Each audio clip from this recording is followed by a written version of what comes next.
O quam gloriosum est regnum in populum Christum, gaudet homines sancti. Pelo Senhor da cruz, livra-nos Deus, nosso Senhor, dos nossos inimigos, em nome do Pai, do Filho e do Espírito Santo.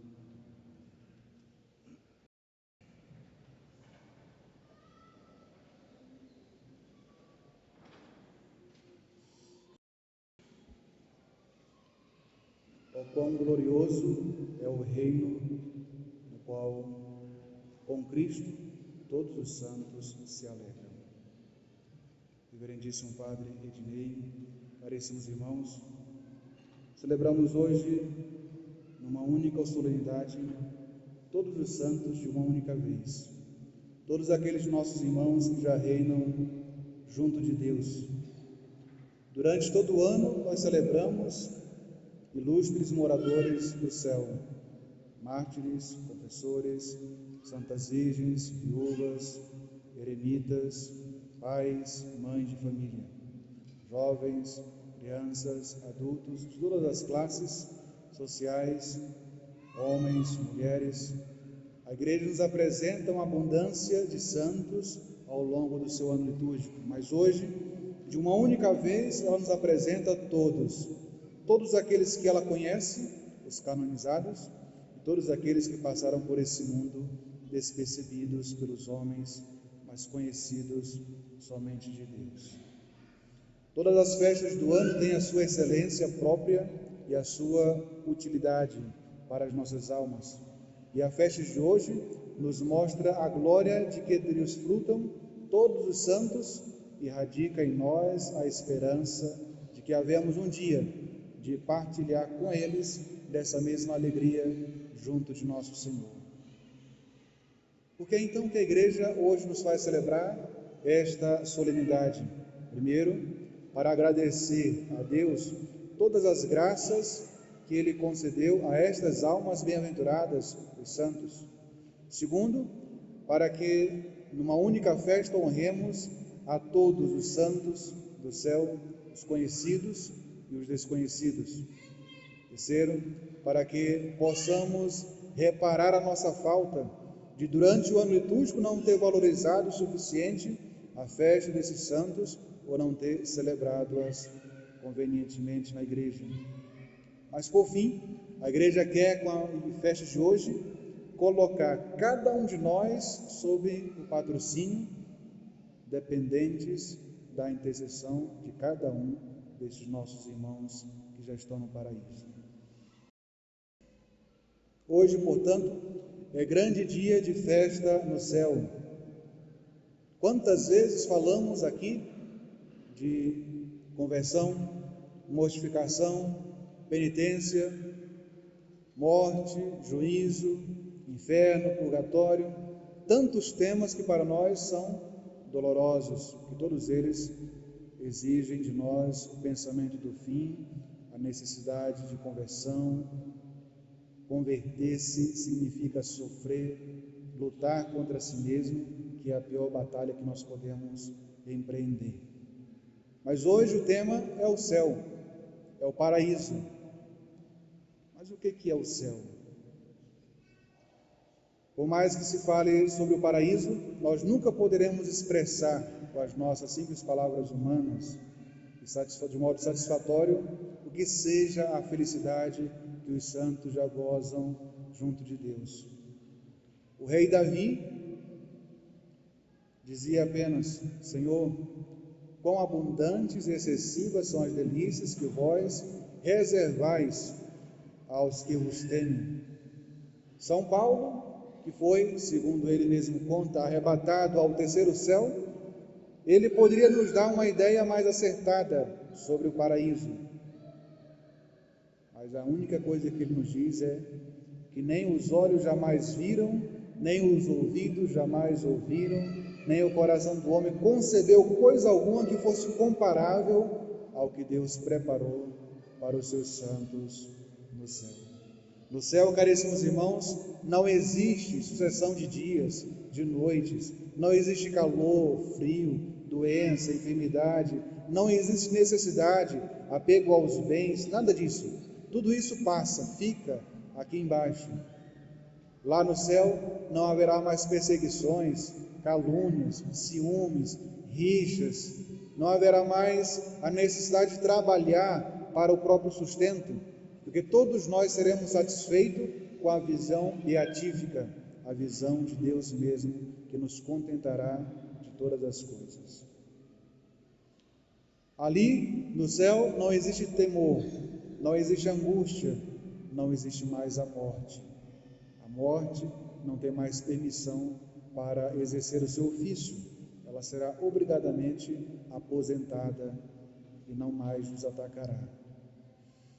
Como será, portanto, agradável um dia entrar nessa cidade santa, nessa Jerusalém celeste, e ver todos os seus moradores, os santos, vestidos com pompa real, como reis, como rainhas, porque todos eles, como dizia Santo Agostinho, estarão reinando com Deus.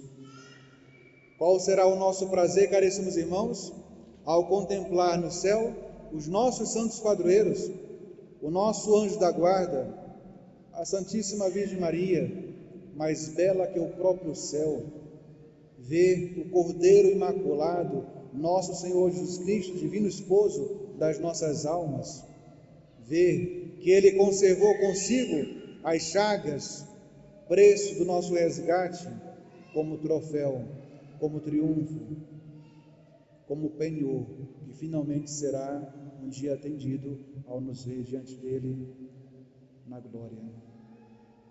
Nas moradas celestiais, nós sentiremos suavíssimos perfumes, aromas de glória, e ouviremos músicas celestiais, cânticos e harmonias sublimes, entoadas pelos anjos e pelos santos. São Francisco de Assis, certa vez, ouviu por um breve momento essa melodia sagrada, e ele, santo como era, pensou que ia morrer de tanto prazer, por causa daquela música celestial que ele ouviu. O que será então um dia podermos no céu ouvir a apresentação daquele divino coral dos anjos que cantam a Deus, seguido pelos santos, pelas santas virgens, que cantam as glórias de nosso Senhor, agradecendo pela sua proteção durante a vida e agora poderem todos reinar amando o objeto do seu amor, que é o próprio Deus. Mais ainda, como será feliz para cada um de nós vermos destacar nesse coral divino a voz sublime da Santíssima Virgem Maria. A sua voz dominará todo o palco, todo o céu será tomado pela sua voz suavíssima, e todos os anjos santos se calarão diante de tanta beleza e harmonia. Esse é o céu, ao menos palidamente pintado para nós. Porém, o bem essencial do céu, caríssimos irmãos, não é a beleza, não é a riqueza, não é a presença dos anjos, dos santos, nem mesmo da Santíssima Virgem Maria. O bem essencial do céu é o próprio Deus. Deus mesmo será a recompensa dos seus santos. Depois do juízo, quem entrar no paraíso poderá possuir o maior de todos os bens deste e de qualquer outro mundo, próprio Deus. A recompensa que o Senhor nos promete não consiste na beleza, na harmonia, nos cantos, mas nele mesmo. Poderemos vê-lo, finalmente, face a face. Com esses olhos que hoje veem a beleza desse mundo, poderemos um dia ver a face de Deus sem o perigo de falecer. A felicidade de amar a Deus, vê-lo face a face, nós também não podemos compreendê-la cabalmente nesse mundo. Mas podemos ter uma pálida ideia do que seja se nós olharmos para a vida dos próprios santos, enquanto eles estavam nesse mundo. Muitos santos, nas suas experiências místicas com Deus, vendo um deslumbre divino, diante de uma manifestação de Nosso Senhor, mostraram coisas extraordinárias, experimentaram coisas que não estão reservadas a nós, simples mortais. São Felipe Neri, uma vez, foi arrebatado ao ar. Ele, para tentar fugir de chamar a atenção sobre si, abraçou-se a uma árvore. Mesmo assim, durante o êxtase, foi elevado ao ar juntamente com a árvore que foi arrancada.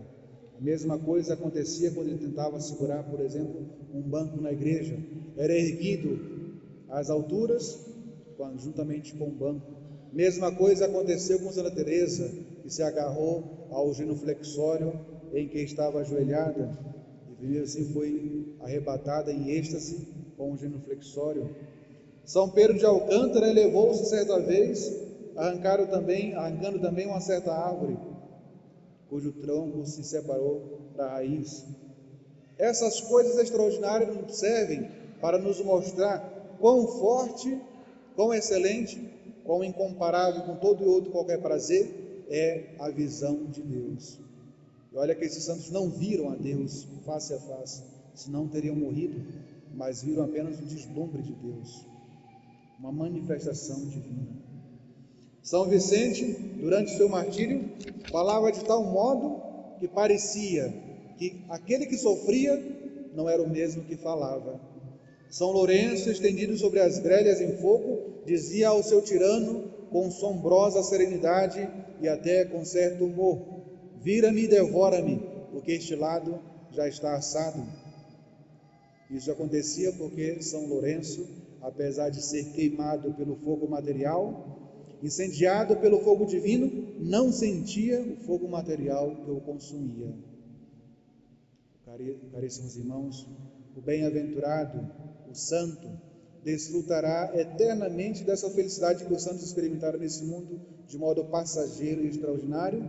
Os santos no céu experimentarão em sua plenitude esse prazer que nós não temos ideia do alcance, do grau em que será aplicado a cada alma.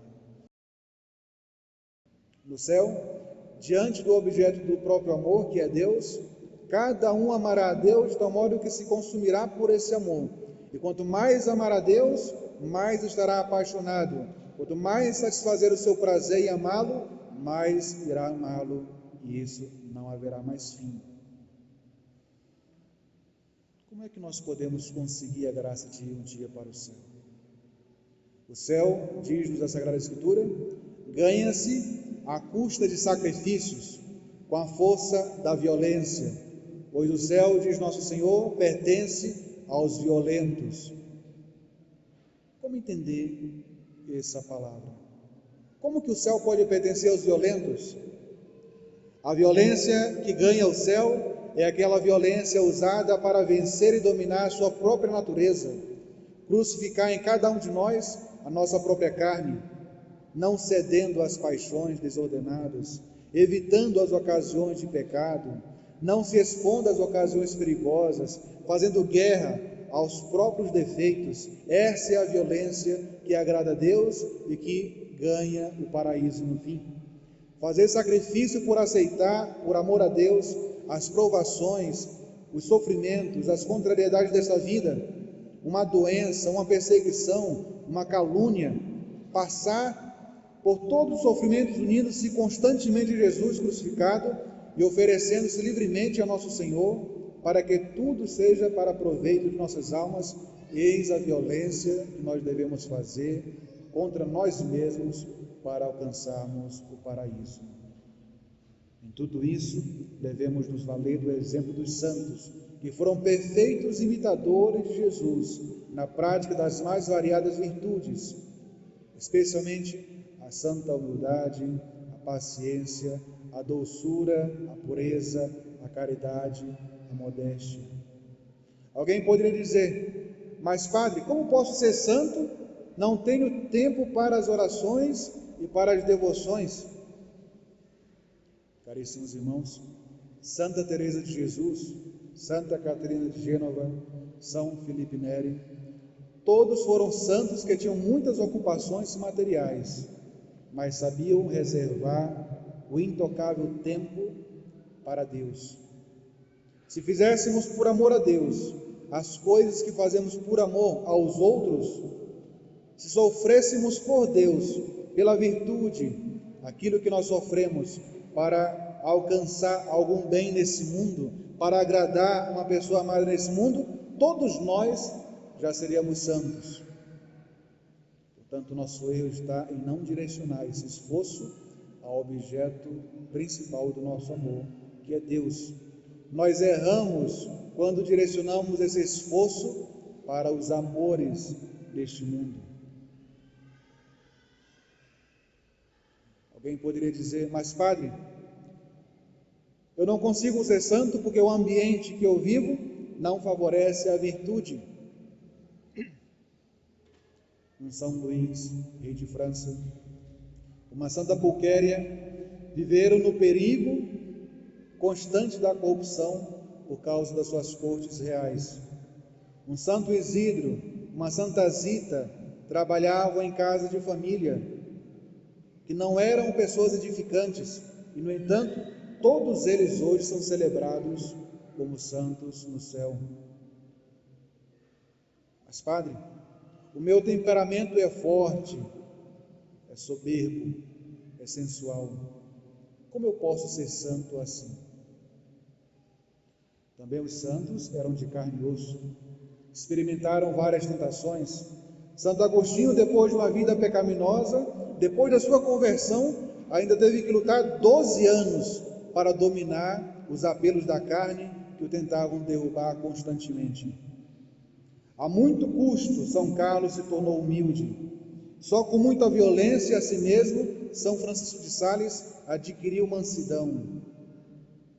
Portanto, se nós estudássemos a vida dos santos, conheceríamos as lutas furiosas que eles sustentaram contra as suas próprias paixões. Os santos eram homens e mulheres como nós, sofreram tentações como nós, mas venceram. Olhemos para suas vidas para também vencermos. As cruzes do dia a dia, as tentações, tudo isso deve nos encaminhar para o paraíso.